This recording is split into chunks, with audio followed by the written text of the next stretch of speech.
예수님께서 그 소아시아의 교회들에 편지를 하는데 이제 오늘 다섯 번째 수신자인 빌라델비아 교회에 대해서 우리가 같이 말씀을 보겠습니다. 우리가 아는 대로 빌라델비아라 하면은 형제 사랑이랍니다. 형제 사랑이라 하는 그 의미인데 빌라델비아에 대해서 우리가 뭐 자세하게 알 필요는 없겠지만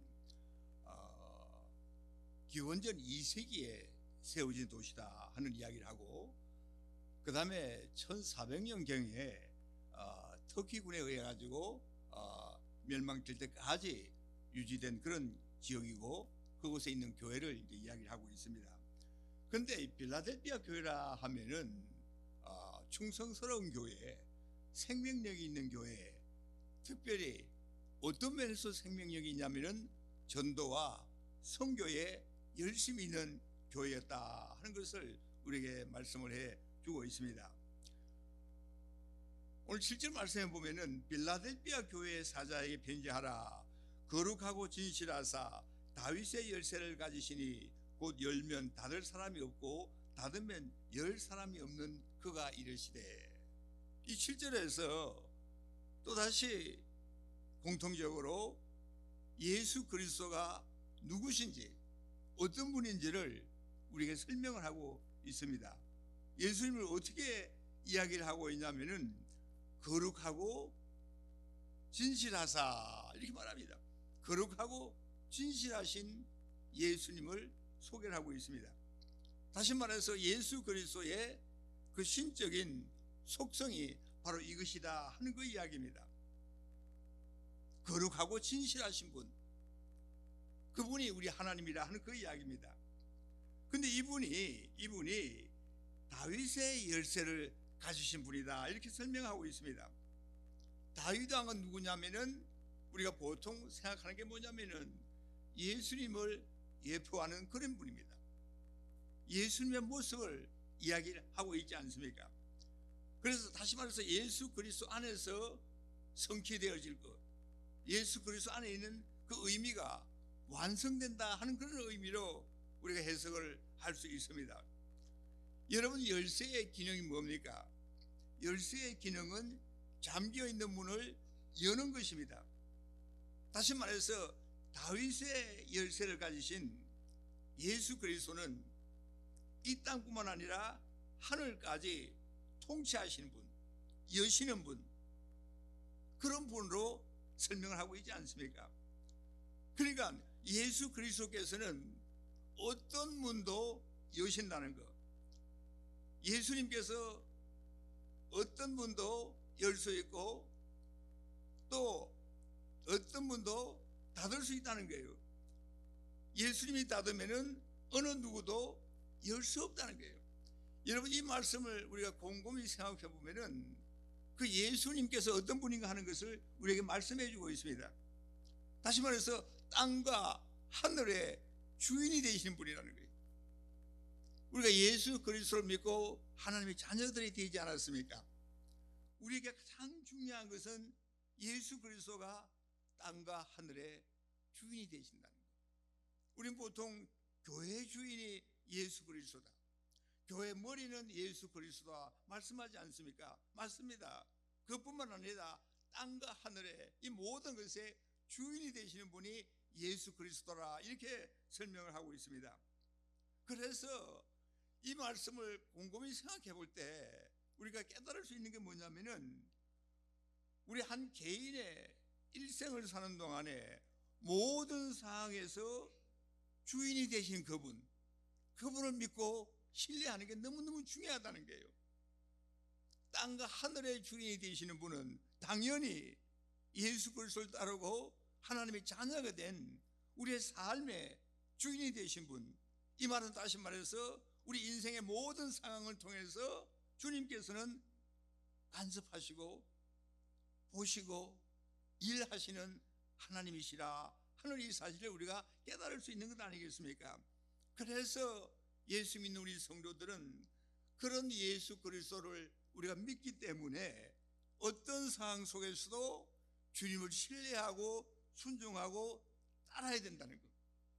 절대로 닫혀진 문으로 사는 것이 아니라 열려진 문을 가지고 우리의 계획과 우리의 생각보다도 더 위대하시고 훌륭하시고 광대하신 그 주님을 바라보고 감사와 찬양을 가지고 하나님을 높이는 삶을 사는 것이 우리 성도들의 마땅한 삶의 모습이라 하는 것을 이 말씀에서 우리에게 강조하고 있지 않습니까? 그러면서 8절에 뭐라 그럽니까? 볼지어다 내가 내 앞에 열린 문을 두었으되 능히 닫을 사람이 없으리라. 내가 내 행위를 아노니 내가 작은 능력을 가지고서도 내 말을 지키며 내 이름을 배반하지 아니하였도다. 무슨 말입니까? 빌라델비아 교회에 대해서 예수님께서 칭찬을 하십니다. 볼지어다 내가 내 앞에 열린 문을 두었으되 능히 닫을 사람이 없으리라 말씀하시지 않습니까? 무슨 말이냐면은 빌라델비아 교회야, 빌라델비아 교인들아, 아무리 유대인들이 너희들을 방해한다 하더라도 로마의 핍박이 있어도 내가 내 앞에 전도와 선교의 열린 문을 둔다는 거예요. 너희 교회가 아무리 어렵고 시련이 있다 할지라도 내가 내 앞에 열린 문을 두는데 어떤 문이냐면 전도와 선교의 문을 둔다는 거예요. 예수님께서 말씀하시는 뜻이 뭐냐면은 교회가 아무리 핍박을 당하고 어려움이 있다 할지라도 그 선교와 전도의 문은 어느 누구도 닫을 수가 없다는 거예요. 그래서 어려운 일을 당한다 하더라도 염려하지 말고 계속해서 전도와 선교의 일에 열심하는 교회를 하나님 기뻐하신다 하는 그런 의미로 우리가 알 수 있는 것 아니겠습니까? 그러니까 이 세상에 어떠한 힘과 어떠한 권세도 하나님의 복음을 전하는 이 일을 막을 수 없다는 것을 예수님이 말씀하는 거예요. 이 말은 다시 말해서 우리 교회들이 어려움이 있다 해가지고 전도하고 선교하는 일에 주춤해서는 안 된다는 거예요. 어떤 일이 있다 할지라도 하나님께서 열어놓은 문, 선교와 전도는 계속적으로 해야 된다는 거예요.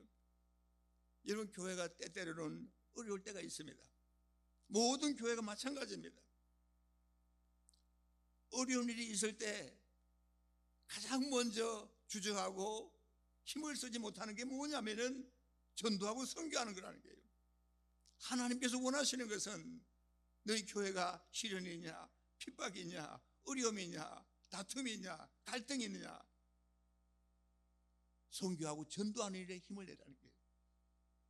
우리 평강교회가 해야 할 일이 지금 무엇이겠습니까? 이 말씀에 비춰보면은 다른 길이 없다는 거예요.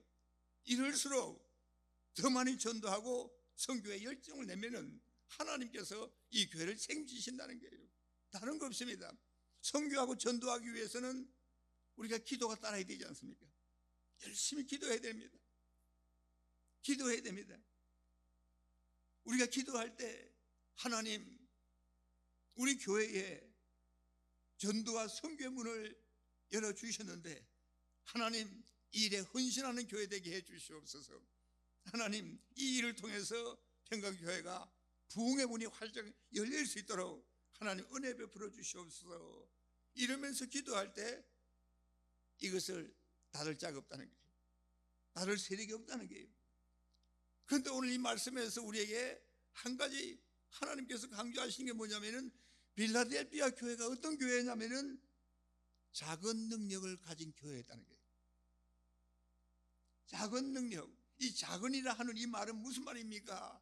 크기가 작은 것이고 어떤 면에서 영향력이 적은 것이고 별 의미가 없는 그런 뜻을 이야기하지 않습니까? 작은 교회였다는 거예요. 규모가 작았고 재정적으로도 넉넉하지 않았고 사회적인 영향도 미미하다는 거예요. 모든 면에서 작은 교회예요. 힘이 없는 교회였습니다. 어느 누구도 자랑스럽게 열리지 못하는 그런 교회였다는 거예요. 사람들 눈에 보이지 않는 교회였습니다. 재정이 없고 교인이 없고 사회적인 영향력이 없는 교회였다는 거예요. 그럼에도 오늘 중요한 말씀이 뭐냐면은 예수님으로부터 책망을 받지 않았다는 거예요. 예수님이 책망을 받지 않고 칭찬만 받은 교회였습니다. 여러분, 오늘을 사는 우리 성도들이 정말 마음 깊이 새겨들어야 할 말씀이 바로 이겁니다. 그런데 중요한 것이 뭐냐면은 이렇게 적은 교회, 힘이 없는 교회, 영향력이 없는 교회를 예수님께서 칭찬한 이유가 있다는 거예요. 그 이유가 뭐냐면은 8절에 들어가 있습니다. 이 8절을 이렇게 번역을 했지만 원래 헬라어 원문으로 이렇게 번역을 해보면 순서가 어떻게 되냐면은 이렇게 번역할 수 있습니다. 8절 말씀은 내가 내 행위를 안다. 볼지어다. 내가 내 앞에 누구도 닫을 수 없는 문을 열어놓았다. 그리고 난 다음에 중요한 말이 뭐냐면 왜냐하면은 내가 작은 능력을 가졌으나 내 말을 지켰고 내 이름을 배반하지 않았기 때문이다. 이렇게 번역이 됩니다. 예수님께서 빌라델피아 교회를 칭찬하셨는데 그 이유를 교회 숫자가 많다, 재정적으로 든든하다, 사회적인 영향력이 무척 크다, 그것을 근거로 해가지고 칭찬한 게 아니라는 거예요. 여러분, 세상적인 기준에서 저 교회는 크다 적다, 이건 우리 입에서 나오지 말아야 된단 말이에요. 눈으로 봤을 적에 저 교회가 재정도 넉넉하고 교회도 건물도 크다, 이러지 말라는 게, 하지 말라는 거예요.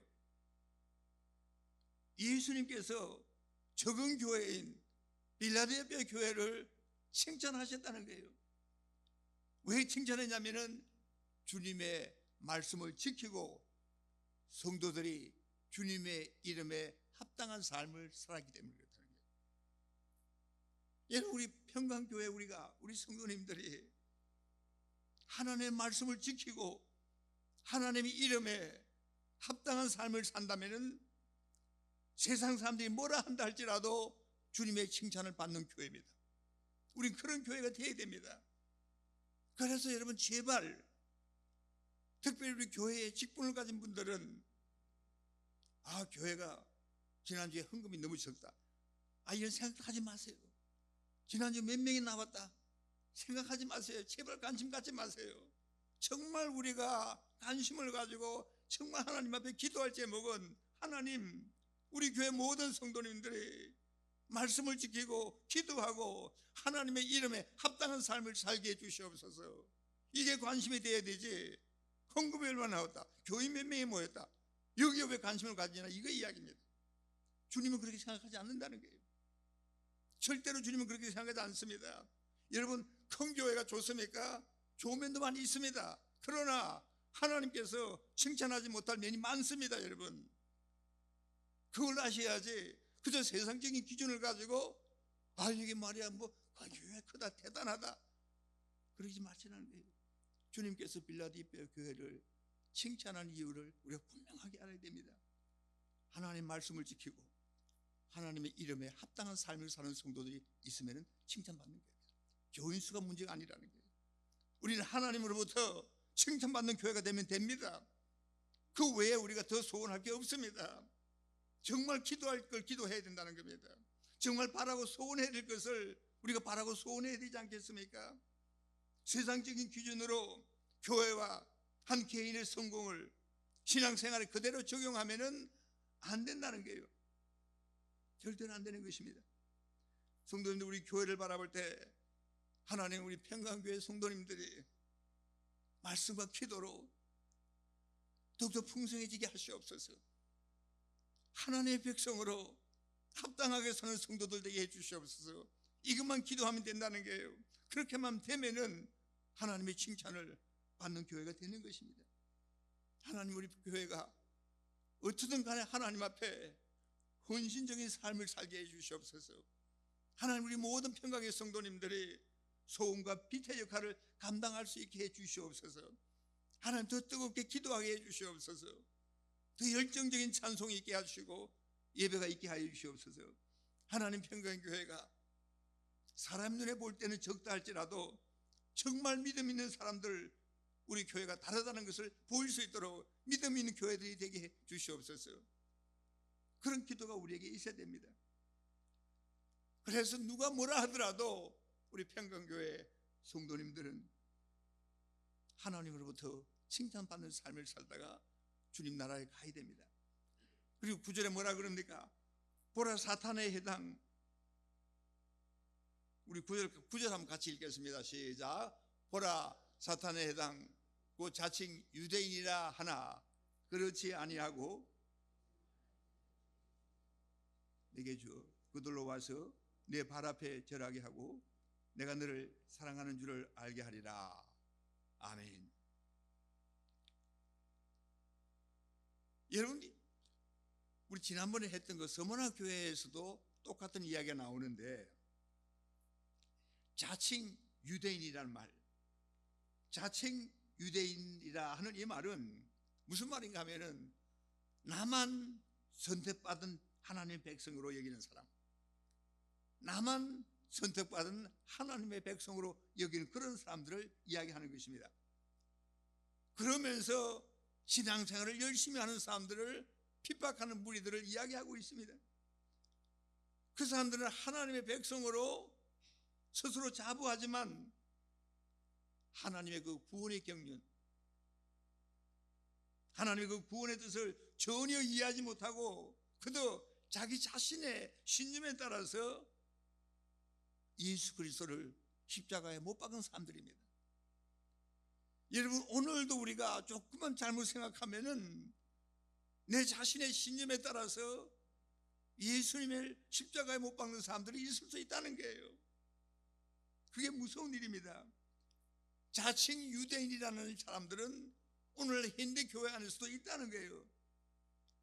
그러나 하나님의 기준으로 볼 때 하나님의 백성이 아니라는 거예요. 하나님의 백성다운 모습이 전혀 없다는 거예요. 그 세상적인 가치관, 세상적인 판단 가지고 신앙생활을 한다는 사람들이 많다는 거예요.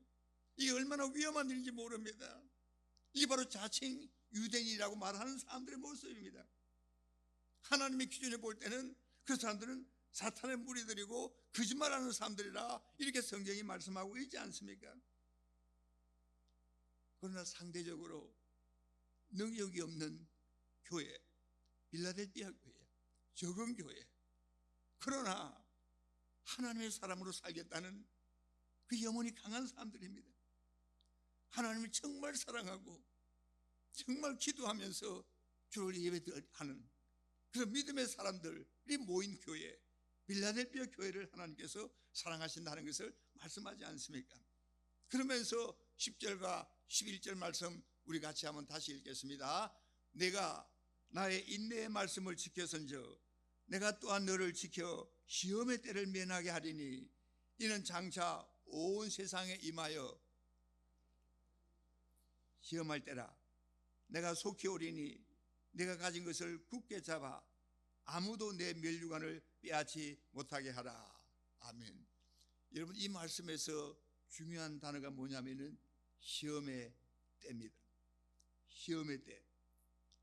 이 시험의 때라는 것은 그것이 우리가 사는 세상에서 단순히 뭔가 어려움을 겪는 그런 상황, 그런 때가 아니라 세상의 종말을 앞두고 일어나는 그런 환란의 기간을 이야기하고 있습니다. 시험의 때.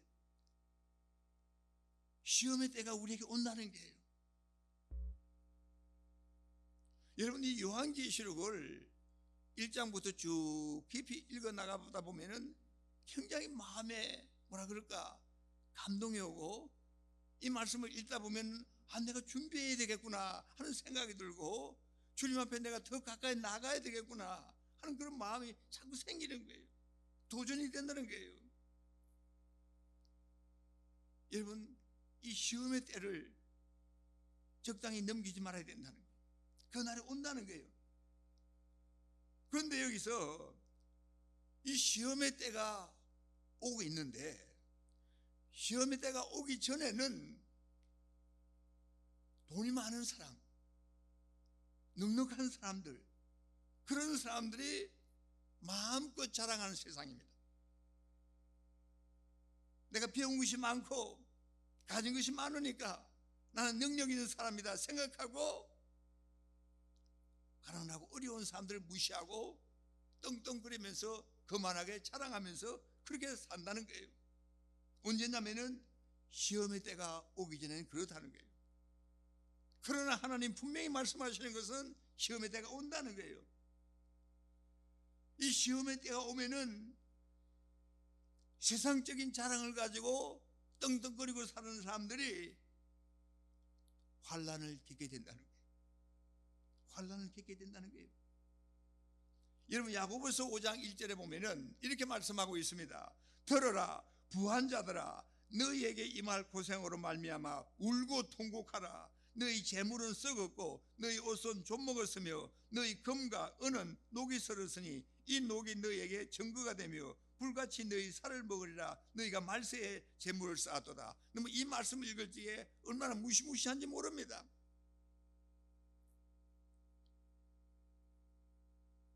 우리가 항상 깨어서 기도하라는 말이 바로 이 말씀 아니겠습니까? 내가 내 육신의 삶에 만족하고, 나는 편하다, 나는 배가 부르다, 나는 너무너무 좋은 세상을 살고 있다, 이런 마음, 이런 생각이 위험한 것이라는 거예요. 시험의 때가 온다는 것을 기억하는 것이 신앙인으로서 너무너무 중요한 것입니다. 그러니까 말세 마지막 때에, 시험의 때에 뭐라 그럴까, 부자들, 권세 있는 자들에게 고생과 어려움이 있을 것이라는 것을 경고하고 있는 것입니다. 그런데 하나님께서 왜 이 말씀을 하시냐면은 너희 약하고 영향력이 없고 가난하고 힘들게 사는 빌라델피아 교회 교인들, 정말 하나님의 말씀 안에서 믿는 사람으로서 바로 서기 위해서 애쓰고 노력하는 너희들은 하나님께서 지켜주실 것이라는 것을 말씀하고 있습니다. 여러분, 우리가 어떤 상황 속에서도 하나님께서 날 지키신다 하는 음성을 듣는 사람들은 믿음으로 바로 서 있게 되어 있는 것입니다. 깨어서 기도합니다. 여러분, 지금 잘 때가 아니고 깨어서 기도할 때라는 거예요. 내가 배를 두드리면서 나는 만족하다 이렇게 노래하면서 살 때가 아니라, 정말 하나님의 의를 이루기 위해서 내가 깨어서 기도해야 되겠다, 하나님 더 잘 섬겨야 되겠다, 주님 앞에 헌신해야 되겠다 하는 그런 마음, 이 바로 하나님의 마음이라는 거예요. 그걸 이야기하고 있습니다. 그래서 주님 말씀하시는 것은 내가 가진 능력이 적을지라도 가진 것이 없다 할지라도 하나님의 말씀을 지키면서 하나님의 백성다운 삶을 살아내라, 이 말씀입니다. 하나님의 사람 같이 살라는 거예요. 주변에 있는 사람들이 누가 나를 봐도 나를 보고 저 사람 참 잘 믿는 사람이다, 하나님의 사람이다, 정말 기도하는 사람이고 신실한 사람이고 진실하고 거룩한 사람이다, 이런 말을 들을 수 있어야 된다는 거예요. 저 사람은 부한 사람이고 권력 있는 사람이고 능력 있는 사람이고 똑똑한 사람이고 괜찮은 사람이고 잘난 사람이다, 이런 말 듣는 게 아니라 정말 하나님의 사람으로 합당하게 사는구나, 나도 저렇게 좀 살아봤으면 하는 마음을 줄 수 있는 그 신자, 하나님께서 원하지 않습니까? 그러면서 하나님께서 빌라델피아 교회의 모든 교인들이 이미 생명의 멸류관을 받았다 하면서 또 위로하고 있습니다. 성도님들, 세상적인 것을 많이 가지면서 세상적으로 위로를 받는 것보다도 세상적으로 어렵고 부족하고 약해도 하나님의 위로를 받는 사람이 더 훌륭한 사람인 겁니다. 더 큰 위로가 거기 있다는 겁니다. 여러분, 그러면서 마지막 12절 13절에 중요한 말씀을 하고 있지 않습니까? 이기는 자는 내 하나님 성전에 기둥이 되게 하리니, 이기는 자는 내 하나님 성전에 기둥이 되게 하리니 그가 결코 다시 나가지 아니하리라. 내가 하나님의 이름과 하나님의 성 곧 하늘에서 내 하나님께로부터 내려오는 새 예루살렘의 이름과 나의 이름을 그 위에 기록하리라. 귀 있는 자는 성령이 교회들에게 하시는 말씀을 들을지어다. 아멘. 다시 말해서 세상 사람들이나 많은 사람들이 적은 능력을 가진 사람들이고 적은 교회라고 할지라도 하나님의 말씀을 끝까지 지키고 하나님의 백성답게 사는 사람들이 성전의 기둥이 될 것이라는 거예요. 여러분, 우리 기도 제목은 우리 한 사람 한 사람이 이 성전의 기둥이 되기를 원합니다. 기둥이 되기 원합니다. 이기는 자는 내 하나님의 성전에 기둥이 되게 하리라 말씀하지 않습니까?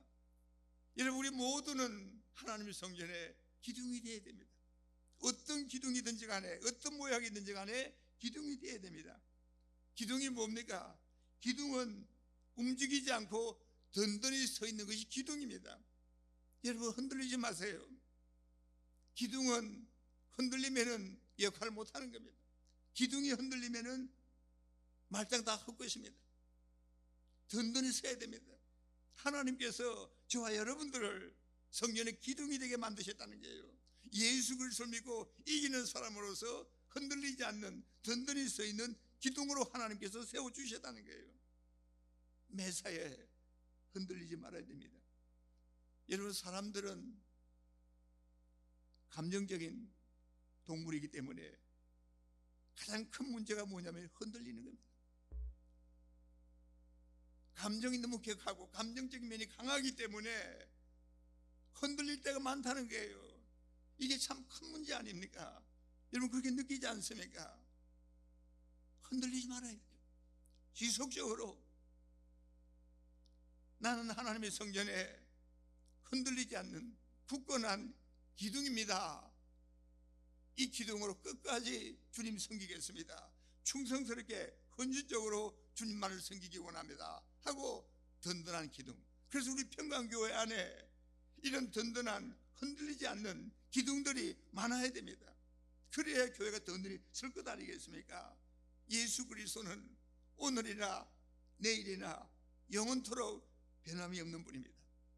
우리 그리스도께서는 만세반석이 되십니다. 든든하신 분입니다. 우리 한 사람 한 사람 모두가 성전에 든든한 기둥이 되기를 소원하는 것입니다. 그래야 할 때 주님 약속하신 건 뭐냐면 이름을 준다는 거예요. 다시 말해서 하나님의 백성이다. 너는 충성스러운 하나님의 사람이다 하고 약속하고 인을 쳐준다는 거예요. 인을 친다는 거예요. 이름을 준다는 말은 여러분, 우리 한 사람 한 사람이 영적으로 깊이 생각할 때 얼마나 복된 사람이고 얼마나 축복받은 사람인지 모릅니다. 우리 하나님께서 원하십니다. 하나님의 백성답게 우리 살아야 되겠습니다. 성전에 든든한 기둥이 되어야 되겠습니다. 적지만 능력이 없지만 사회적으로 영향력이 없지만 이름도 없지만 그럴지라도 우리의 소원은 하나님의 칭찬을 받는 것 그거밖에 없습니다. 그거면 다 되는 것 아니겠습니까? 세상 사람들이 뭐라 할지라도 상관이 없습니다. 능력이 없는 사람, 영향력이 없는 사람, 적은 교회 뭐 아무리 이야기해도 소용이 없습니다. 우리 주님의 칭찬만 받으면 됩니다. 하나님의 백성으로 하나님 백성답게 살고 든든한 기둥이 될 때 하나님께서 우리에게 인을 쳐주시고 놀라운 축복을 더해 주시는 것입니다. 같이 기도하겠습니다. 하나님 아버지, 참 세상적인 기준으로 성공을 기도하며 성공을 바라는 그런 욕심을 가지고 살았던 저희들의 모습을 다시 한번 보기를 원합니다. 참으로 우리 하나님께서 기뻐하시는 것은 세상적인 성공이 아니라 주님의 말씀을 지키고 주님의 백성답게 사는 것임을 깨닫게 해주시니 하나님 감사합니다. 우리 주님께서 누구도 빼앗을 수 없는 생명의 멸류관을 저희들에게 주셨음을 생각할 때 참으로 감사합니다. 우리는 최후의 승리를 장담할 수 있는 그런 사람들이 되길 원합니다. 현재의 고난을 믿음으로 인내할 수 있도록 하나님 저희들 인도해 주시옵소서. 평강교회가 세상 사람들이 어떻게 본다 할지라도 하나님 예수 그리스도의 칭찬받는 교회 되게 해 주시옵소서. 전도와 선교라는 열린 문을 우리에게 주셨는데 하나님 어느 누구도 전도와 선교를 방해하고 못하게 할 권세 받은 자 없다는 것을 분명하게 기억하고 계속해서 전도하며 선교하며 한 영혼이라도 더 구원할 수 있는 평강교회 될 수 있도록 축복해 주시옵소서. 예수님의 이름으로 기도드리옵나이다. 아멘.